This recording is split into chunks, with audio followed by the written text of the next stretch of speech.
সুদীপ্তা পুরো রাইডে আমাদের ট্রেলটা সামলেছে এবং যখন যে পিছিয়ে গেছে, আমি অনেকবার পিছিয়েছি, গাড়ির কাজ হয়েছে, সুদীপ্তা খুব হেল্প করেছে। সুদীপ্তা বল, সুদীপ্তার তো সেকেন্ড টাইম হলো পাহাড় গাড়ি নিয়ে। হ্যাঁ, বারবার আসবো, পাহাড় আমাকে টানে, আকর্ষণ করে। আর এবারে সবচেয়ে মানে বেস্ট এক্সপিরিয়েন্স হচ্ছে ঘন কুয়াশার মধ্যে দিয়ে যাওয়া, কিচ্ছুটি দেখা যাচ্ছিল না, শুধু রাস্তার হোয়াইট লাইন বরাবর আমরা গেছি ওই দিকে তাকিয়ে। সুদীপ্তা ভীষণ দক্ষতার সঙ্গে ট্রেল সামলেছে, কিন্তু বারবার এটা বলছি, ভীষণভাবে করেছে। তারপরেই আসছে ডলি দি, আমাদের হোটেল থেকে অ্যাকাউন্টস থেকে সব ডলি দি ম্যানেজ করছে। ডলি দি বলো, তোমার এক্সপিরিয়েন্স কেমন লাগছে? তোমারও সেকেন্ড টাইম? হ্যাঁ, এটা আমার সেকেন্ড টাইম। হ্যাঁ, তো দারুণ অভিজ্ঞতা, টিমও ভীষণ ভালো।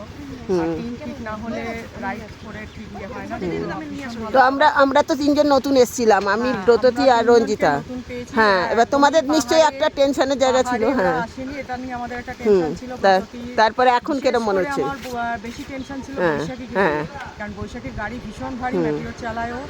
আর ওইটা আমাদের একটা, যেহেতু আমরা স্কুটি চালাই, ওই বাইক সম্বন্ধে আমাদের কোনো আইডিয়াই নেই, তো এইটা নিয়ে একটু টেনশন ছিল। কিন্তু বৈশাখী খুব সুন্দর, একদম মানে এখন কনফিডেন্স এসে গেছে। হ্যাঁ, প্রথমে ভয় পাচ্ছিল, তারপর দেখলাম তারপর না, সবাই গাড়ি একদম জমিয়ে চালিয়েছে। বাকি সবাই সবকিছু ঠিক। তাহলে মেটিওর নিয়ে আর কিছু বলার নেই। আর গ্রুপে একবার কথা হয়েছিল যে এত বড় গাড়ি মেটিওর এখন ভারী গাড়ি। সেই হ্যাঁ, আমি যেখানে মেলিতে ছিলাম ওখানে যখন বললাম ভদ্রলোককে যে গাড়িটা বার করে দাও, মানে আমার গাড়ির সাথে বৈশাখীর গাড়িটা একদম লাগিয়ে রেখেছে, মানে বাইকটা। তো আমি বললাম, দাদা একটু বাইকটা সরিয়ে দিন, আমার গাড়িটা আমি লাগেজ পাবো।